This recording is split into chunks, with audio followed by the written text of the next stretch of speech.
maalagang araw.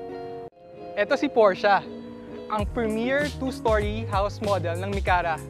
Meron itong floor air na 40 square meters at lot air na 45 square meters.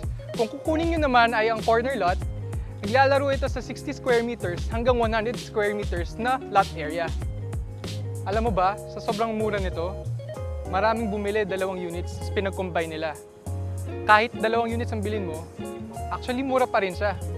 If you'll notice, meron siyang provision for carport. Ano masasabi nyo? Di ba ang ganda? So ito yung Porsche unit. Ito, makikita niya sa 40 square meters, meron na kayong kitchen, living area, at the same time may guest room pa sa baba. Saka wala ba kayo napapansin? Itong pintuan yan, bakal yan. Steel door for your added security. So ito yung guest room. Marami tayong pwedeng gawin dito. Pwede natin gawin office, entertainment room, maid's room. Pwede rin kung may kasama kayong bata, playroom. Pag may kasama naman kayong senior citizen, ito ang kwarto para sa kanila. For their convenience din naman. Meron din powder room sa baba para hindi na umakit yung guest nyo.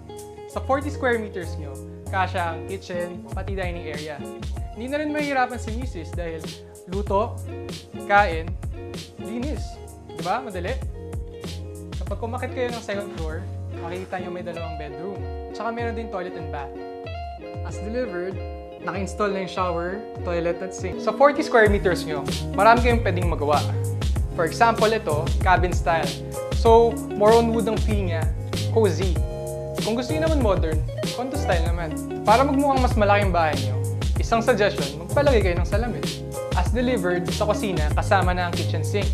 Naka-tiles pa to. Pwede pang ang orientation niya, may choice ka kung by the window or against the wall. Kung gusto niyo naman, para mas lumuwang ang kusina nyo, patapisin niyo to, ipalipat niyo to sa labas, saktong-sakto to. Ito ang service area ng Porsche. Ngayon, kung titingnan nyo dito, pwede kayo maglaba dito. Yung kitchen sink, pwede natin ilabas, ilagay dito, para lumuwag sa loob. Ngayon, kung mapapansin nyo, dito, walang bakod. Wala talaga nilagay dyan ang Mikara dahil usually 2 binibiling units, pinagdidikit nila para mas malaki yung service area. Ngayon, kung gusto nyo ng privacy, lalagyan nyo dito ng bakod, tapos palagyan nyo na lang ng bubong. Kapag lumalaki ng pamilya nyo at meron kayong extra budget, ito ang pwede nyo gawin sa Porsche. Pwede kayo magpa-extend. Yung 3 bedrooms mo sa Porsche, magiging 4. May balcony ka na, magkakaroon pa ng bubong yung garahe mo.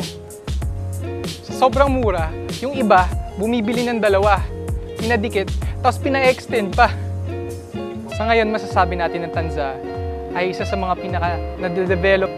Kaya kung bibili ka ngayon, ito talagang perfect timing.